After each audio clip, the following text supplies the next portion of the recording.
We'll get started in just a minute. It's a 5-part series. Mary Jane, our parish nurse, will be introducing each of these sections, each of these pieces. So, like I said, last chance, if you want to get a cup of coffee or whatever, we'll be starting in just a couple of minutes. This morning is first of a 5-week series that's been put together. There'll be each week a different guest speaker.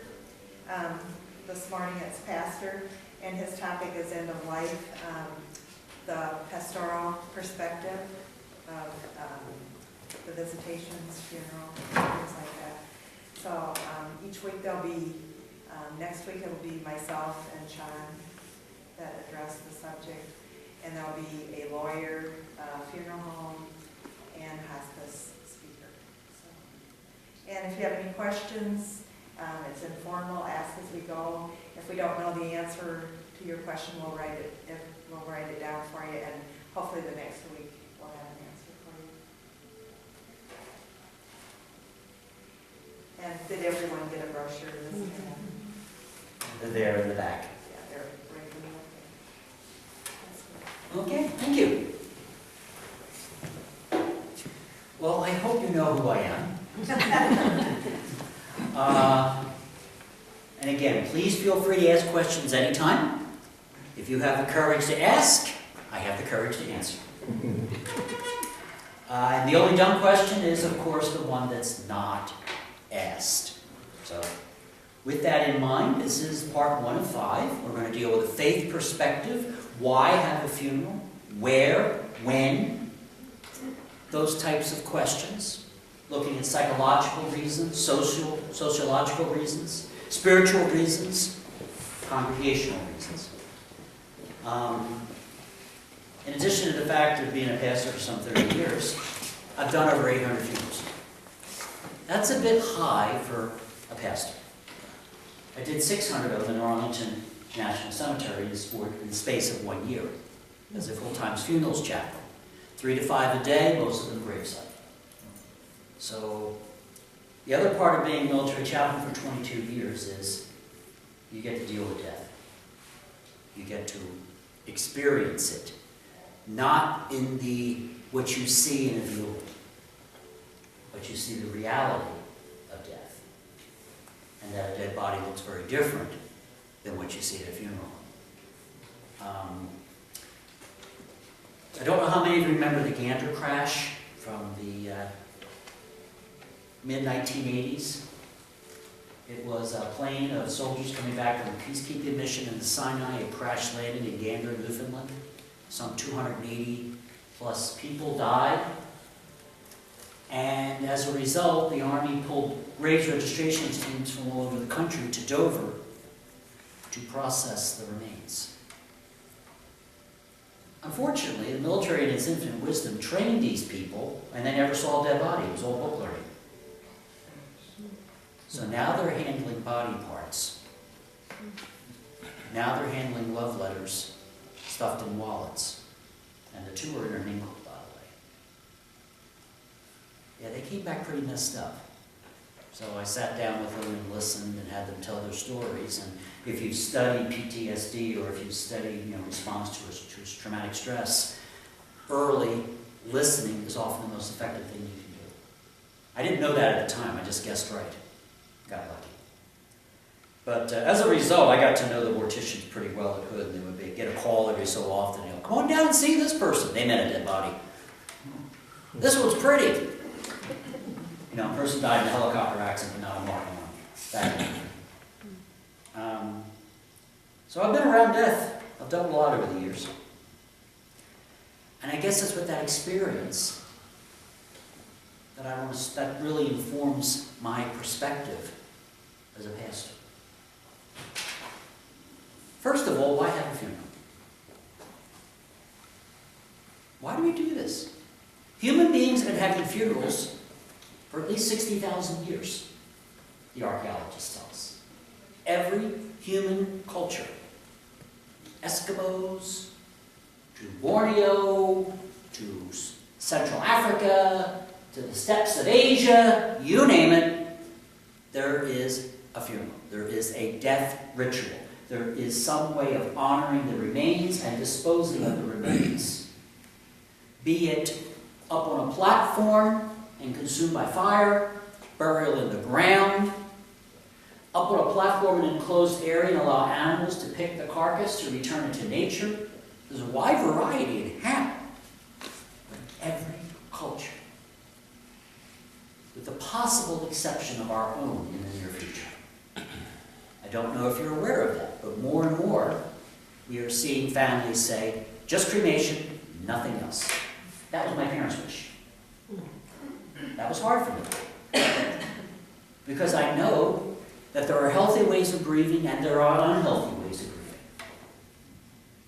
And my parents had chosen one of the more unhealthy ways. And I know that fact. So it was a bit of a struggle for myself. But a funeral does so many things. It's not for the dead. It's for the living. Okay? With my father's death, I managed to do an improv wake, an Irish wake. I don't know if you've ever heard of an Irish wake. It was just the immediate family, but yes, there was alcohol involved. And we told stories and we laughed and cried. There's ritual. We need ritual. It's a universal. It's how God made us. So, why have a funeral? Any thoughts? We do them, but why do we do them? I think you need people to know, like when you read obituaries, that this was a person of value who was loved by many people and did many wonderful things. And most of us, don't wear a little sign that says, this is what I'm doing, all the things I'm doing, but you want people to know that someone that you cared for a great deal and who had a wonderful place in society is now gone. You want people to know your loss. And other people would like to come and talk with you about that and share their stories. Yeah. It's always important to be able to do that, too. To share the stories. Psychologically, one of the ways we grieve, one of the healthy ways to grieve, is to tell the story. Tell stories about the deceased. Remembering those stories where at the time you're ready to go, but now you laugh about it. All those memories. It helps in the grieving process. So yes. And a funeral and a viewing helps. A luncheon afterwards helps in that process. Any other thoughts as to why? I just always thought of it as a service of thanksgiving, that this is a child of God who is now in eternity. Yeah. And I guess it's kind of how you were brought up, but there was never this business of somebody from the family speaking at the funeral. That was a no-no. All of the emphasis was on God and on salvation and not on anything that the person had done. And so I guess I have a kind of a different feeling from Linda because that's still very uncomfortable for me when they talk about the person at the service. And I know I'm one. That's not the way most people feel anymore, but... That's true. We've had a shift in Christian funerals. Yes? I think it was a form of closure after what everyone had been through. And I know that with my brother-in-law, his wife cremated him and there was no service. And there was never a closure for my husband with his brother because of his fault. A funeral provides like a chapter in a book. It's the end of a chapter. So then the living can go on to the next chapter more easily. I knew there was going to be nothing with my dad. So I very intentionally did some things. And they may seem a bit strange, but it's personal. It's got to work for you. When my father died that night, we called the funeral home. They came to pick up the body for cremation. They asked if they wanted a second person to come to help take out the remains, or did a family member want to do that? And I said, yes, I wanted to do that. So I helped place his body in the body bag and was there when they closed it and helped carry his remains out to the car. Why? Closure. It's over. You see someone go into a body bag, you know they're dead. There's not that denial kind of thing that can go on. You know someone died, but part of you just can't believe it. Well, a funeral helps you make that closure. Psychological. I know when my mother died, because my mother didn't want any kind of funeral. Right. She just wanted to be cremated, and then she wanted a church service. She did not want anybody looking at her. But I remember I had to see her. And I remember that because we went over to the funeral home, because I had to see her. I had to see her before she was cremated. There was something in for me, I had to see her cold, and I had to do that. And sometimes people don't realize that that's for those of us left behind, that we need that. We need to see them cold to know that they're gone. I mean, a funeral shows the reality of death.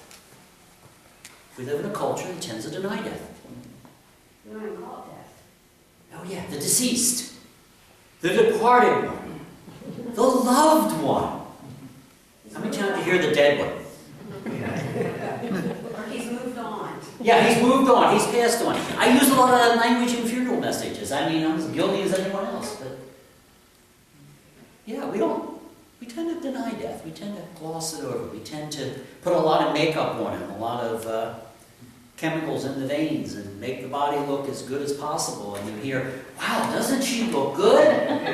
Look good, she's dead. You compliment the mortician on his artistry. Yeah. There's some of them that I can't stand with their lips. Yeah. You just have to have a happy face. Their spirit Their spirit. Yeah. Well, there's reasons for that. And I'll let, when Mr. Rafferty's here, I'll let him talk to that as to why the face and the lips are a certain way. They have to be. I think it's because that brings back happy memories where they were Yeah. looking better and they were not sick. And people They were expect it. healthy, and you remember the good parts.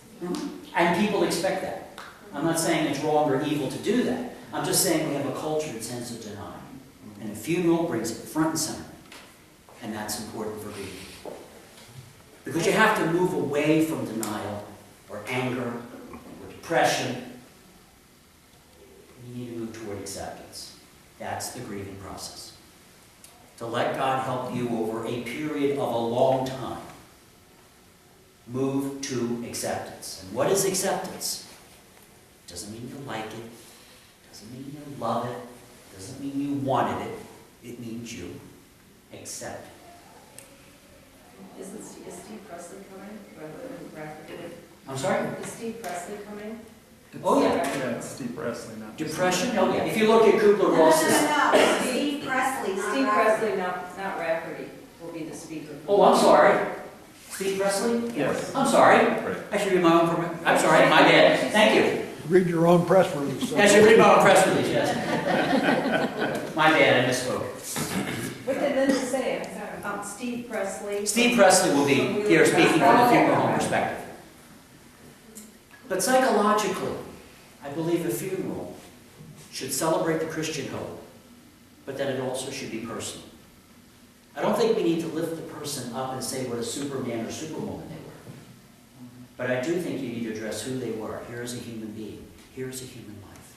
Here is someone with hopes and dreams and fears who we commend to Almighty God and say, this hope is real for them as it is for us. That's why I tend to do strange things at funerals. That's why when Bev Graham died, knowing that she loved The Wizard of Oz, knowing that her favorite song was Over the Rainbow, that I started the funeral message by singing the first verse of Over the Rainbow. I ended it by singing the last verse. And if you want to know why sometime, read the words. They fit, and they point to the Christian hope, indirectly. Now, the task for me as the preacher is not just to stop with Over the Rainbow, but to tie the rainbow, perhaps the story of Noah. I didn't go that way at that particular time, but to tie the story, for example, to Noah and the hope and the promise that is found in the rainbow. and the hope and the promise that we have in Jesus Christ. So that the focus is on God, but we acknowledge a human life is lived. So I guess I'm between the two of you, to a certain extent. That it's a both and. It should be personal. Psychologically, a funeral shows the reality of death. It helps in the grieving process. It encourages healthy grieving. There are unhealthy ways.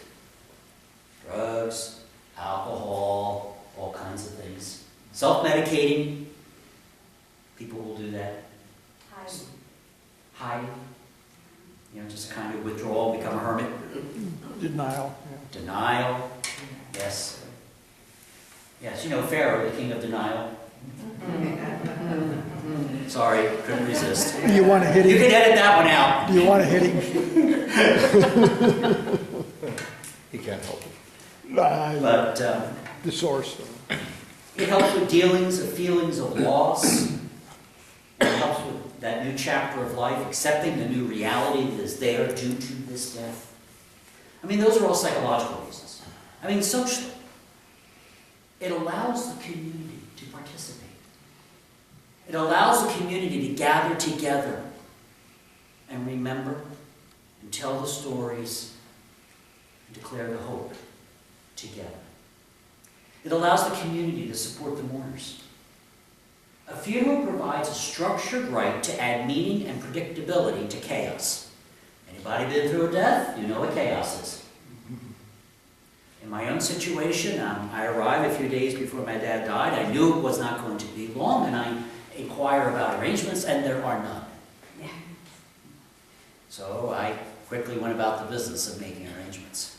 That's what I was telling Linda, when you're talking to your mom, he's in a hospital bed, hospice is coming in every day, it is obvious this is the end, and you ask about arrangements, and mom's like, there is none. And you're like, well, we gotta do something with the body. I mean, It was at that level. It was at that level, we have to do something, we can't just leave him here.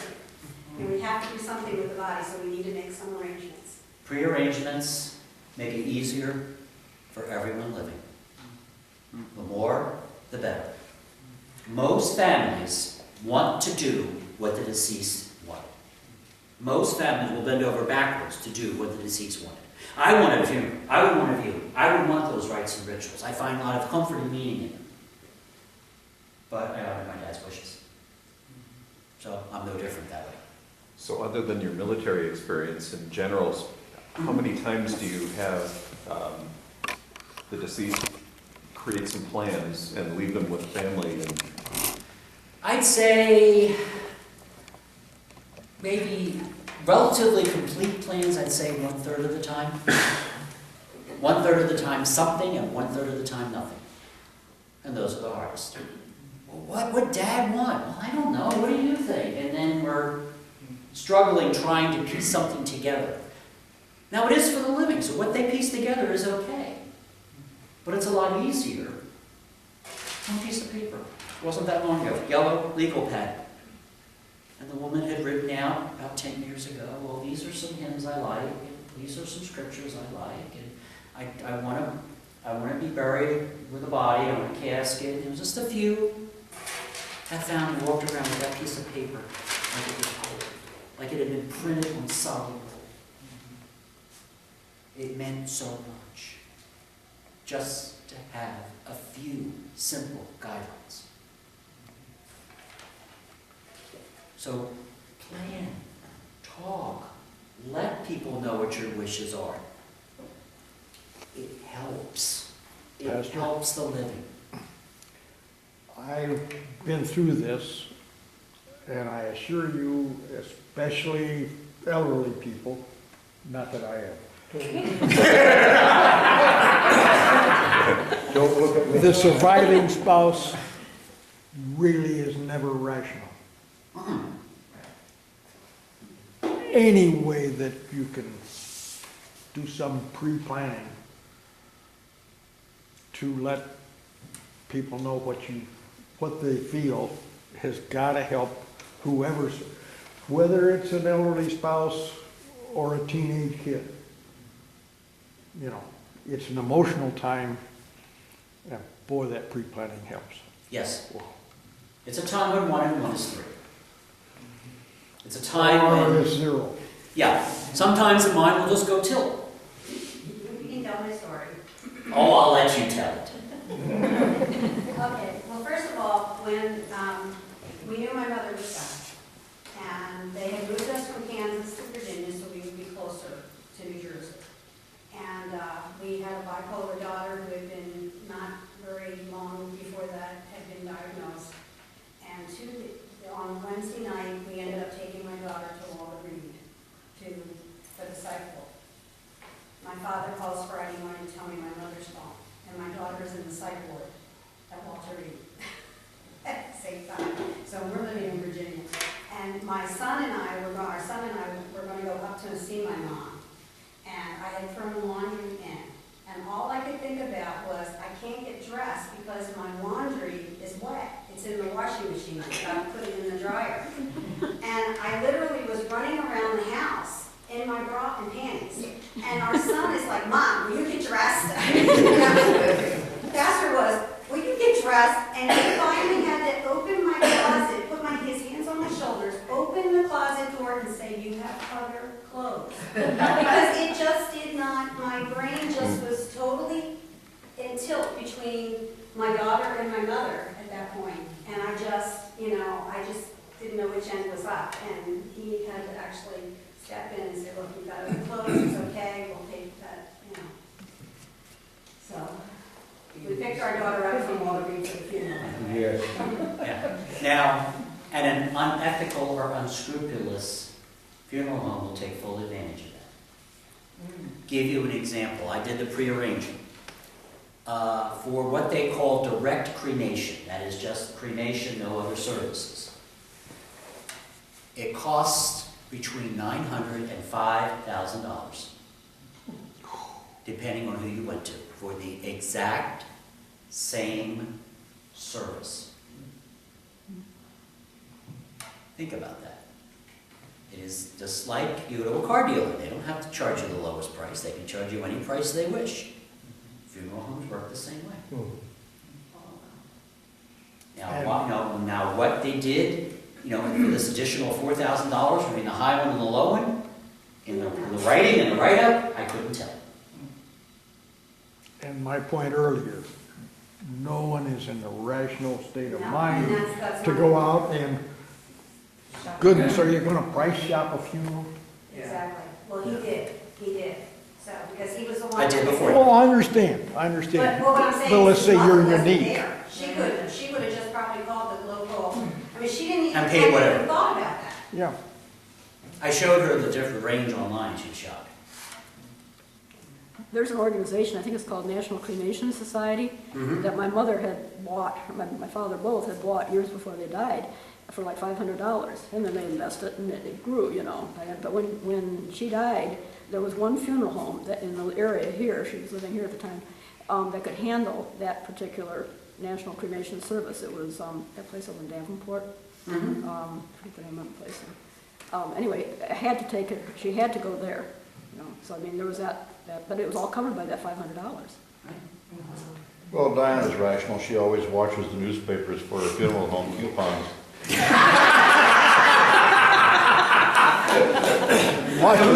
She's shopping for a 2-for-1.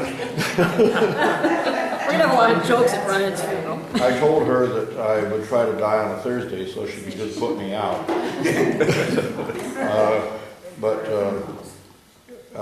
I certainly grant Len's point that preparation would be valuable because of the irrationality at the time. My mother had everything down to the last cross T and dotted I. Everything all worked out just slick as can be, and it was a blessing. And my mother, we actually sat down with my mom, because she had COPD as well. And we had she knew she was dying, and we had sat down and talked about ahead of time too. And we had an idea, a definite idea, and my parents had already contacted the funeral home, had already paid for the, cremation. They had done that ahead. So when Mom died, my dad didn't have to go do that. Do you know what I'm saying? So, and that really was helpful. So there's psychological and social reasons for having a funeral. Spiritually, of course. Declare our faith. To declare God's hope in the face of death. To say that God is a God of the living and not of the dead. To declare in the face of the empty tomb the promise of the third day and the resurrection. And to me that is an essential part of every funeral. Declare that hope. I will not, never have, don't think I ever will, say you're in or you're out. A few reasons for that. One, who am I to say that? But what authority do I usurp God's authority? How dare I? It's arrogant, for one. Two, who gives me the wisdom? Or any pastor the wisdom? I got, if you think I get, you get ordained, you get a halo, I got bad news for you. You still got feet of clay, you still muck up, you still muddle through life. Martin Luther was once asked if he was going to heaven. His answer, I thought, was particularly enlightening. He said, how do I know? I trust God. So we declare a Christian hope. We declare a Christian promise. We don't judge the person. We commend them to God. And we trust the God who died on the cross for us. We trust the God who says mercy is the final word. Because the final word from God is not the judgment of the law, it's the mercy of the cross. And we need to keep that in mind. One of the things that what you're talking about now is that I think is so wonderful today is the fact that when a person commits suicide, the difference nowadays of what is said or about that particular thing. I mean, Oh, yeah. back in the old days, you didn't talk about it. You didn't, and it was like, it was a mortal sin and you would not be going anywhere. Yeah. Anybody know where that came from? Where that started? In the Christian tradition? Middle Ages. A bishop in Europe. His idea was that if you committed suicide, you were denying life.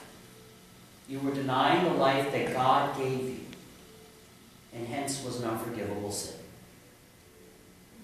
That was his opinion. And in those days, if a bishop said something, it pretty well stuck. And it caught on. And that's where it comes from. It's not biblical. I mean, where's that? Look at the God of the died on the cross for us. Where is there the exception for, oh yeah, I died for everybody, except if you kill him. I don't see that part. Another view of that would be that Christ committed suicide. Yeah. If you stop to think about it. Father, pass this cup from my lips, not my will, but your will be done. What's that saying? I know what's coming. So does that mean not that Jesus participated in what happened on the cross as a willing participant? He could In the have, sense of mind, not that you want to do it. he could have avoided Herod and Pilate's judgment. He could have. Well, up on the mountaintop, ready to kill him in his hometown. On the bluff, he walks through the midst of them and goes on his way. It wasn't yet time. So, I was just gonna say, you'll never hear that from him because. No, I know. Well, we had like I said, we got a bipolar daughter, 9 suicide attempts. Until she got her meds straight. we now know that suicide, 99% of the time, is due to a person wanting to end pain. Psychological, physical, emotional. If you want to understand it, take your thumb and try to push it all the way down. Go like that. Just try to do that. Feel until it starts to hurt. What are you thinking about? Letting loose. Thinking your thumb. You're thinking about the thumb. Go ahead. Go. Are you thinking about anything else? Well, a person that's thinking of suicide's got that pain 24/7.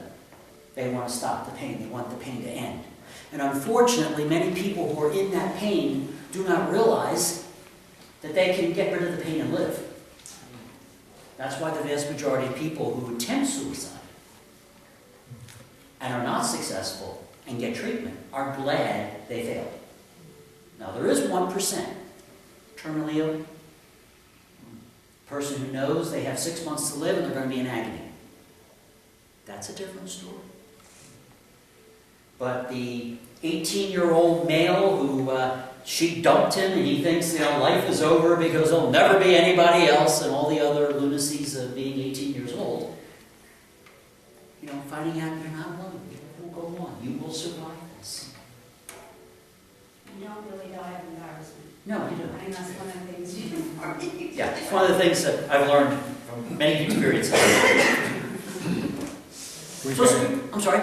We had an ex-neighbor that they put everything down in writing. She was in bad shape and he was in bad shape. And they left the house and went to a motel. He shot her and then shot himself. Oh, Lord. So pain can do a lot. Mm-hmm. Yes. Yeah, I was raised through the Depression, and I know of 3 suicides. There probably were another 30 men that couldn't support their families, didn't know a way out of it. There wasn't support around in those days that there is now. And, if you don't see any way out, you go out and tie a rope around a rafter, and that's a way out, I guess. Yeah. One of the staunchest proponents of that older view of suicide was, but not is, the Roman Catholic Church. Not anymore. Not anymore. They're not hanging on to that concentrated. No. The idea of suicide is due to emotional distress. It is most certainly forgivable. So that idea within the Catholic Church's teaching is dead and buried. Yeah, well, the main thing is realizing today we know so much more about the brain, realizing Right. there was something, it's an illness for a lot of people. Exactly. When this bishop was thinking about it in the Middle Ages, he did not have that understanding or that knowledge. He was looking at it as someone basically trying to give God the finger, to put it in a colloquial way. Don't the suicides seem to be a little more prevalent now that, with the war? PTSD. People coming home. Yeah. Yeah. Yeah, that's another issue entirely. But when you've gone through psychological stress, you've gone through extreme trauma, when you've lived in an environment for 12, 15 months, where if you hear a car backfire, the thing you do is you hit the floor, you look for your weapon, and look for a target to see if anybody's attacking you. That's normal. That's a survival skill. Now, if I dropped to the floor and started acting like that, what would you think? Something wrong here. The adjustment from one set of reality, from a very different normal, to here.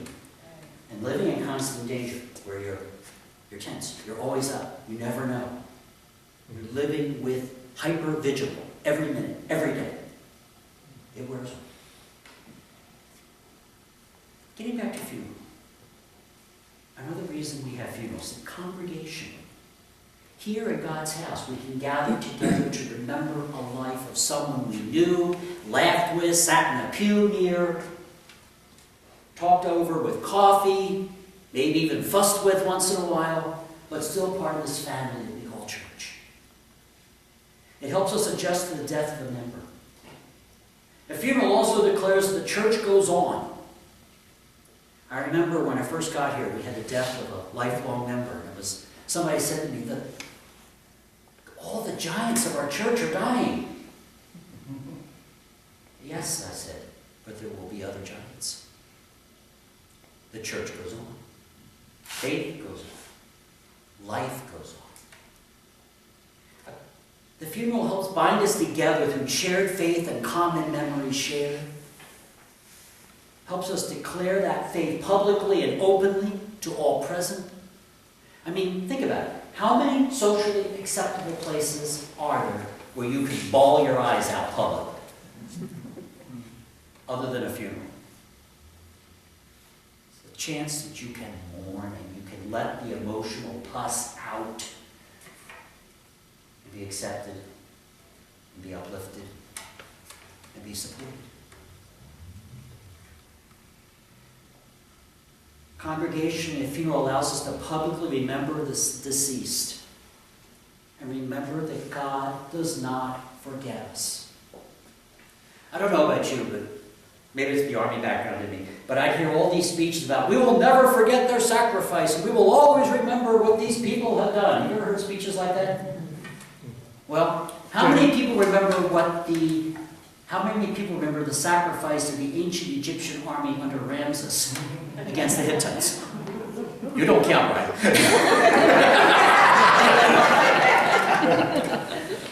But how many people personally remember that sacrifice? You can look it up in history, you can study it, but does it have that same personal of, like, an Iraqi war vet, or Vietnam war vet, or World War II vet for us? You are criticizing the Gettysburg Address. Or criticizing the Gettysburg Address, which most newspapers did after Lincoln gave it? Yeah. What I'm saying is we do forget. In Germany, traditionally, you do not buy the funeral plot. You rent it for 25 years. For about $5. Very nominal fee. Then after 25 years, if the cemetery will contact their next of kin or whatever numbers they have, or wait to see if someone comes, because it's known this is what you do. And if you put down $5 or the equivalent value at that point in time, you have it for another 25. And then another 25. And then another 25. Until the day comes when there's no one left willing to pay $5 for another 25 years. Then the grave is recycled. Now, by that point, there's normally nothing left. The soils of Germany are pretty good at taking care of remains.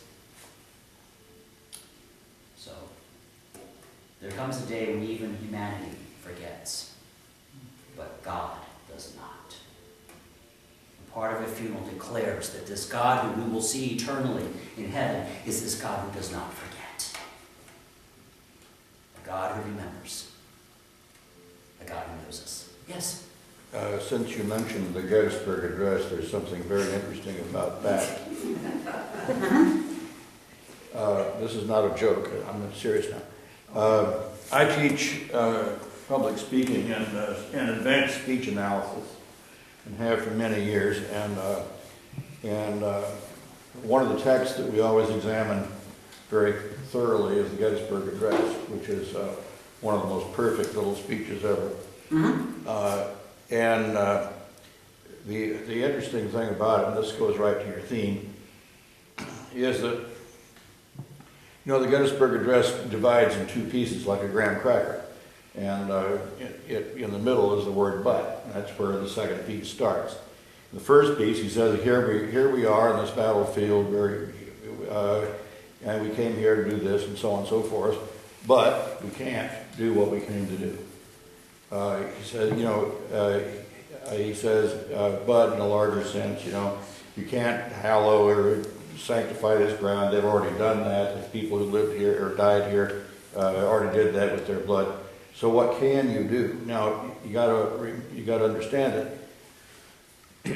In reading that speech, you got to understand that these people came, 4.5 months after the battle to bury or rebury the dead, and who had been stacked up under tarps on both sides of the path going up to the cemetery. And so they had to walk through this, and these, of course, were the people very close to them, sons, fathers, brothers, husbands.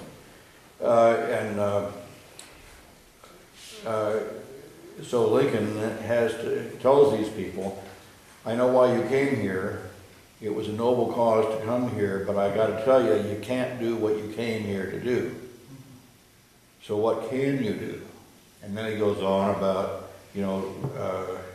completing the work that they started, finishing the war, winning the war, rededicating ourselves to the principles upon which the country was based, and proving to the rest of the world that a country, a nation so conceived can exist, which was,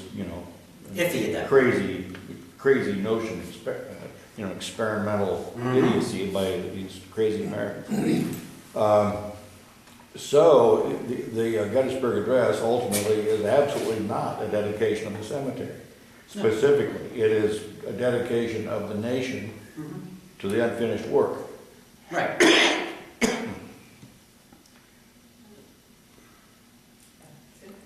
I would also say something else a funeral gives us a chance to do, and that is for those of us to minister to the immediate family, those that are hurting so badly. It allows others to minister to them. And I think that's important. Yes, that we can care for one another. We'll get our turn when we're the ones being cared for. That we care for one another. We support one another. I've got a question about animals. God put dogs on earth. The dogs has puppies, and God makes the mother have puppies. Okay, you get attached to one of those puppies, and it's like a kid in your house, because they have got a mind of their own. They can bark and tell you what they want, but yet I've heard that they never go to heaven because they don't have a soul. That has been a traditional Christian understanding. However, I'm going to leave you with the same answer Martin Luther said about himself. How do I know? I trust God. For some of us, heaven would be a bunch of puppies.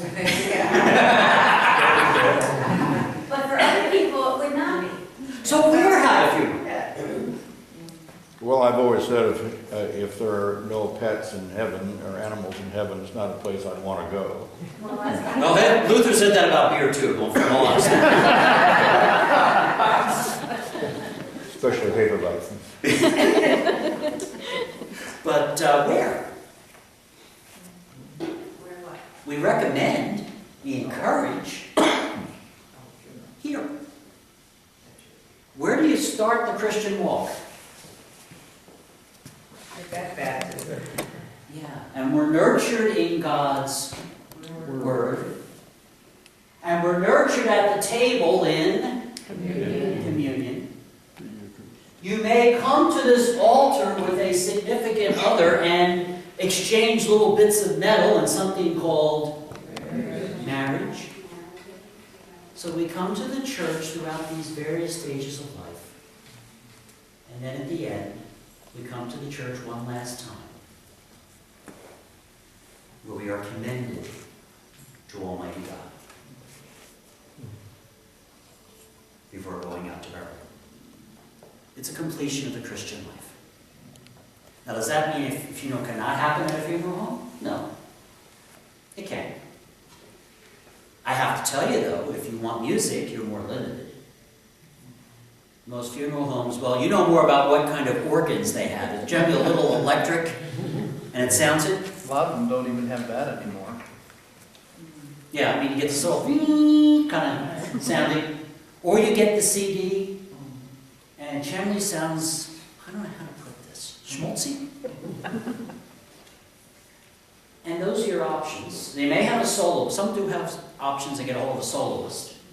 Congregational singing is extremely difficult in those kinds of situations. You just can't do as much. Communion is pretty much out of the question in a funeral home setting, which is an option for a funeral. But we're better equipped here. Atmosphere, environment, bulletin, music. And in trying to connect the person, to make it personal, and declare that Christian hope, we try to do things to make it personal.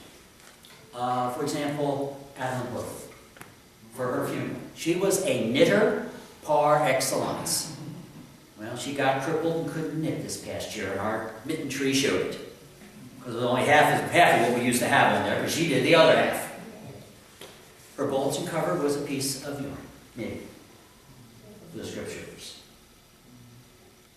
We had a prayer shawl she made, draped on the altar.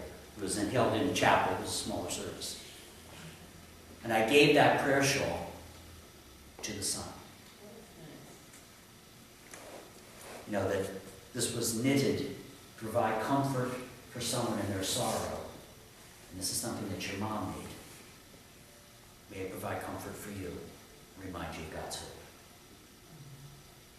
Trying to weave the two together. Personal and declare the hope in Christ. So anyway, the idea is connection to baptism, to the Word, to communion, to possibly a wedding and marriage, but there's life events. And then the last one is the funeral. Not to mention that the welcome luncheon's a nice deal. It is a work. And those of you who help with those luncheons, it's effort, it's work, I know it. And I try very hard each time to come down and say thank you, because I know the families appreciate it, because I hear that. Now, a lot of churches don't do that anymore. You know, it is a ministry. It is a ministry. When? You know, days going by, well, you know, embalming fluid only lasts for so long, folks, I'm sorry. Funerals were quick. A few days, you know, if it was a Tuesday, funeral's Friday. Maybe Saturday. That's less and less the case, especially with cremation. Maybe 10 days, 2 weeks later, on a Saturday, seeing that more and more. Why? So the whole family can make arrangements, come from different parts of the country, gather, be here for the funeral, and not have a boss breathing down their shoulder saying, you want time off for what? Because that's happening more and more. Oh, you want a job when you get back? Sad, but it's the reality. So, when? I'd recommend sooner, in terms of the grieving process, in terms of closing that chapter, but that is very personal. There was one family, Arlington. I used to call the families ahead of time when I could reach them. This one I didn't reach. I walk in, and I have 10 minutes.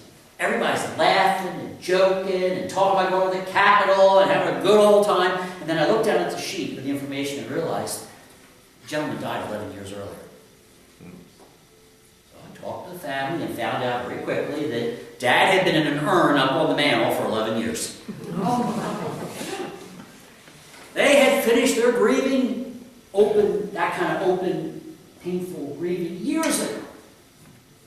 But it was, Dad's getting up in years, Mom's getting up in years. Well, what are we going to do with Dad? And they talked about it and said, hey, Dad's a vet. Let's pray in Arlington. Yeah, let's go to Arlington. We'll go see the Capitol. So they made a big trip. They all came out to D.C. We had a celebration of a life. And a declaration of the Christian hope. Before they went to the Capitol. Yeah. You know, you're talking about funerals and when, and if you look maybe 100, 110, 20 years ago, the funeral home really didn't exist that much. You didn't go to the funeral home. The funeral took place in the front, or the visitation or the wake took place in the front parlor at the home. Correct. And then you went to the church for the service, and then to the cemetery. Most likely they were all very close to each other. But with that, it happens very quickly there, because at that time, because you had to do that, because of the physical remains. And you know, I look, when I was years ago, I was struck by the fact I was doing a paper on Bach, and he was gone. He had gone on a month-long trip somewhere, and he came home, and his wife was already dead and buried. You know, because they had to do that, and they had no way to contact him, you know. And I thought, what a horrible surprise to come home and find that your wife was gone, you know. But with that, you know, our concept of how things might or should happen has changed over these last 100 years. Because the funeral home, everything tries to be geared at the funeral home, and it's not. It's a home function, and it's a church function. Well, what you would do in the days of Abraham Lincoln is you would go to the furniture store to get your coffin. The predecessors of today's funeral homes were furniture stores. Imagine going to Ashley's and picking out a coffin. Well, they build it for you. And prop the deceased in the coffin in the corner, and that's where the Irish wake came from, because people would go up and they'd have their alcohol, and they'd say, here's to you! And or variations of the same thing. That was a visitation. Remember, his name is Conway. County Donegal and They all have a There's cross. still a family farm up in Galway. Okay, did you explain a little bit about cremation, where that, Oh, sure. Yeah, you know, do you find that interesting with cremation? Why is it was so bad and now it's okay? Yes. Well, a little history. Cremation started during time, in France during the time of the French Revolution. It was done by a group of French atheists. And what they were basically doing is they were giving God the finger. Okay, resurrection? Fine. Resurrect this. Yeah. And had the body burned. So, you are now a pastor in a church in France at that time. You would be pretty keen on this idea? Not really. That led to a prejudice against cremation that existed well into the 20th century. Nowadays, it's obvious that people do not do cremation to diss God. The end of the, or beginning of the third paragraph, I don't know which, of the Apostles' Creed, we believe in the resurrection of the body. Right. So they were saying, there's no body, there's just ashes. Nicene Creed just says resurrection of the dead, which is, Yeah. A new heaven, a new earth, a new body. I think a God who created the universe got that right. he can make us out of dust, he can Yeah. resurrect us out of ashes, exactly. Or what do we say during Ash Wednesday? Dust you are, to dust you shall return. And what is the end of the funeral committal? Ashes to ashes? Dust to dust. Exactly. Exactly. We was not born in dust. We was born in a body which the soul leaves the body. How can the soul leave the ashes? It's already left. Why not? It's the body before you- Well, you've already gone. You're already gone, and when you die, the soul leaves. So when? I think generally speaking, sooner is better in terms of the grieving process because it closes that chapter. It starts the new one. The need for family and friends to gather may dictate that, however. And individual situations may dictate that, and sometimes it may work better for mom to be up or dad to be on the mantle for 11 years. Sometimes folks will have memorial services and a funeral. A memorial service is when you do not have the remains. You remember the person, hence memorial. A funeral is where you have the remains present. Sometimes families will have both. They'll have a small funeral for burial, and then later on a memorial service to which everyone comes. There's a lot of options there. So how do you do this? Got a little brochure. Come back next week to find out. Any other questions, comments? We'll think of them. I got one. Yeah. What about burying ashes in two different places, or several different places? Yeah, you're seeing that more and more now, where there's 3 kids, they'll divide the ashes into 3 pieces, and one goes on the mantle, and one goes on the ground, and one will go out to sea, and yeah. Kind of strange to me, but personally, but yeah, you're seeing more of that. They spread it to the wind. Yeah, it's illegal now in Hawaii. The winds are strong and unpredictable. Use your imagination. That's why you used to go up on top of Diamond Head and let the ashes go. Well, the winds go like this. That's why it's illegal now.